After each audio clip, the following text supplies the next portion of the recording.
Je crois que la situation qu'on a eue au mois de mars a bien montré tout l'intérêt qu'il y aurait d'avoir un service d'accès aux soins organisé. Alors on y arrive justement, Voilà, on y arrive.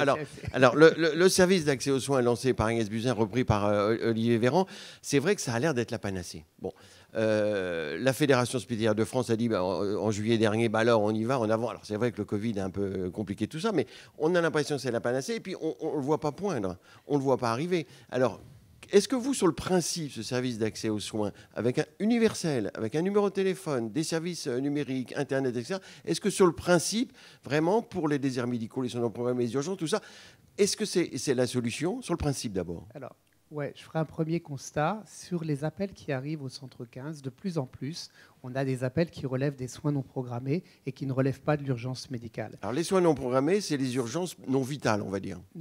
Je dirais pas, c'est même pas forcément urgent. Qu'est-ce que c'est un soin non programmé? C'est le médecin, j'ai besoin d'avoir un avis médical dans un délai qui n'est pas trop long, par exemple parce que j'ai une lombalgie aiguë, j'ai vraiment mal, dans la journée, voire le lendemain. Hein, je crois que cette histoire de 24-48 heures, c'est le bon truc.